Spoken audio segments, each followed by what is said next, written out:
Bueno, vamos a hablar hoy del modelo de entrenamiento de la flexibilidad en líneas generales para las artes marciales chinas, también para el Wushu deportivo y por supuesto también para el Sanda o otras disciplinas como pueden ser el Tai Chi Chuan. Muchas veces interpretamos el trabajo de amplitud de movimiento, el trabajo para la mejora de la amplitud del movimiento, como una búsqueda de máximos. Y dentro de que, por supuesto, el entrenamiento debe bordear esos máximos rangos de amplitud de movimiento, es fundamental que introduzcamos en esa definición de objetivos unos límites que van a venir determinados pues, en gran medida por nuestra propia estructura anatómica y en otra por una seguridad respecto a que no queden comprometidos los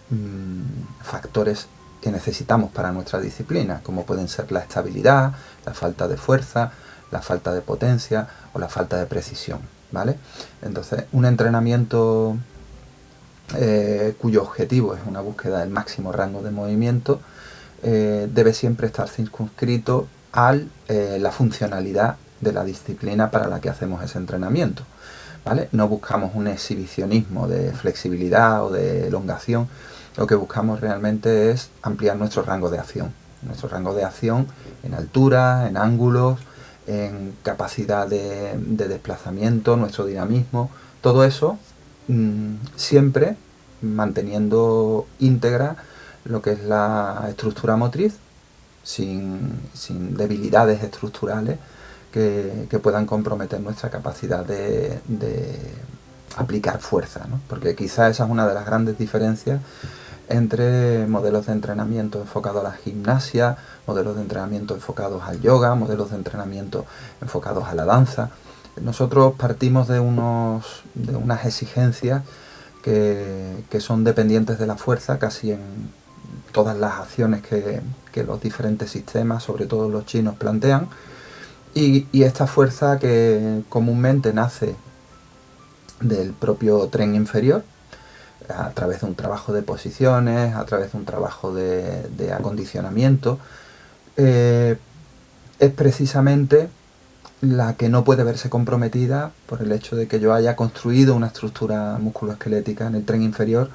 muy laxa o de una gran amplitud de movimiento, pero deficitaria en nuestra capacidad de ejercer fuerza, ejercer potencia o ejercer velocidad, ¿no?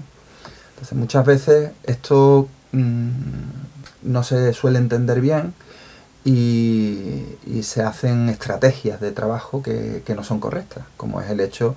de aplicar modelos de ejercicio de alta intensidad para conseguir un amplio rango de movimiento al principio o al final de una sesión de entrenamiento, puesto que los estiramientos propios de esas dos fases no buscan eso. Lo que buscan es una adaptación en el caso del inicio de la sesión y una recuperación en el caso del final de la sesión. Entonces de esos dos temas no vamos a hablar porque los veremos en dos capítulos diferentes, ¿no? Pero si el objetivo de nuestra charla de hoy es tratar el rango, cómo mejorar el rango de movimiento en las artes marciales chinas, independientemente de sus modalidades y de forma específica en cada una de esas modalidades, debemos comenzar pues, por dejar claras estas generalidades, ¿no? En primer lugar, lo que tenemos que ver es que el trabajo para la mejora de la amplitud de movimiento tiene que hacerse, según nuestra experiencia, por separado de lo que es la sesión de entrenamiento estándar. ¿Por qué decimos esto? Pues porque vamos a someter a las diferentes estructuras a unas exigencias de tensión que pueden ser, no voy a decir contraproducentes, pero sí antagónicas con los objetivos de una sesión, que son múltiples y que normalmente llevan implícitas las acciones técnicas, las acciones combativas o las acciones balísticas, ¿no? Entonces, claro, dentro de los diferentes trabajos que se pueden hacer para mejorar la amplitud de movimiento, y que ya de por sí en la misma sesión muchas de las acciones que se hacen son coadyuvantes en esta mejora, deberíamos establecer sesiones tipo separadas del entrenamiento habitual para poder en ellas fijar otras estrategias de acción que nos permitan pues un incremento progresivo de la carga de tensión, una aplicación de la fuerza muy específica en algunas zonas o más general, un encadenamiento de estiramiento, que ya veremos más adelante a qué nos referimos con eso, y unos tiempos mantenidos que en definitiva no suelen ser suficientes en el marco de una sesión general de entrenamiento, ¿no?, de cualquier sistema. Tenemos que ver también que hay diferentes necesidades dependiendo del estilo que practicamos o de la modalidad, si es deportiva o es tradicional, ¿no? Si estamos buscando una flexibilidad para una modalidad de Taolu, como puede ser Chan Chuan o Nan Chuan, pues este trabajo de amplitud de rango de movimiento va a estar comprometido en gran medida, o va a estar condicionado, mejor dicho, en gran medida, por la propia naturaleza explosiva, de fuerza, de balística de estos dos ejercicios, ¿no? Sin embargo, si estamos practicando un entrenamiento, o si estamos desarrollando un entrenamiento para mejorar la amplitud de movimiento en el marco del Tai Chi Chuan, las acciones no van a ser tan explosivas en algunos casos, pero sí que van a exigir un tipo de fuerza-resistencia mayor, con lo cual el equilibrio entre flexibilidad y mantener rangos amplios de movimiento lento va a tener otro tipo de trabajo, va a tener otros componentes que debemos introducir en ese entrenamiento para que vayan acorde a la finalidad que buscamos, ¿no? Si por otra parte buscamos Sanda, pues nuestra amplitud de movimiento va a estar fijada en términos balísticos similares a los del Taolu, pero con la inclusión de las contracciones finales de los movimientos, puesto que todos ellos van destinados al impacto, en muchos casos, ¿no?, sobre todo acciones de piernas, y este impacto final, si la capacidad de nuestra estructura de elongación o de amplitud de movimiento no puede cerrarse en un momento determinado dentro del dinamismo del movimiento, pues corremos riesgos importantes a nivel estructural, ¿no? Entonces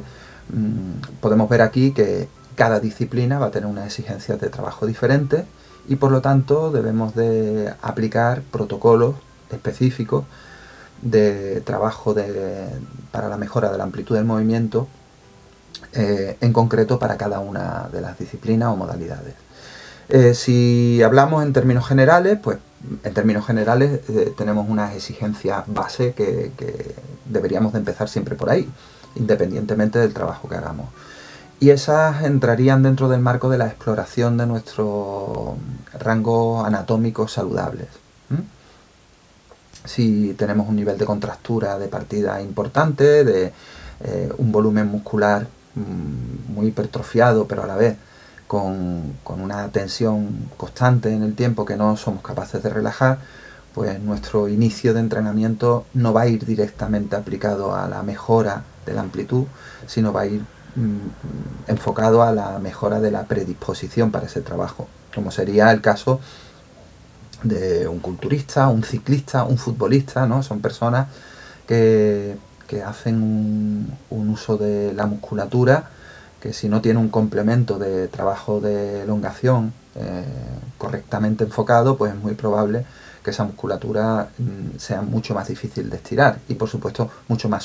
susceptible de romperse cuando la sometemos a grandes fuerzas con velocidad y con potencia, ¿no?, y con impacto también.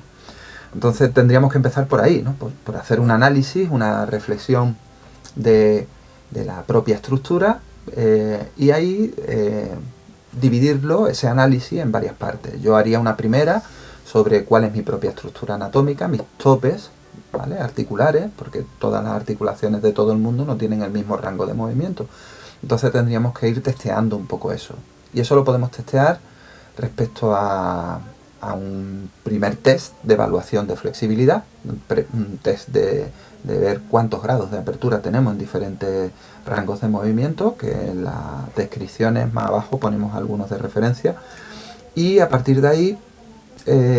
hacer ciertos esfuerzos por explorar esos límites, por supuesto siempre dentro del marco no doloroso, es decir, si empieza el dolor en un rango, pues ya sabemos que ahí en principio hay un límite que deberemos traspasar, no desde una insensibilización al dolor, sino desde una capacidad de desarticular los procesos que están generando esa sensación dolorosa dentro del trabajo. Este sería un primer paso que una vez que lo realicemos nos permitirá pues desarrollar una serie de protocolos de trabajo, una serie de ejercicios o de metodología del entrenamiento que podamos progresivamente ir evolucionando hacia ejercicios de tinte más funcional. Y esa sería, en primer lugar, el punto de partida general que creo que deberíamos asumir casi todos los que realizamos este tipo de entrenamiento marcial.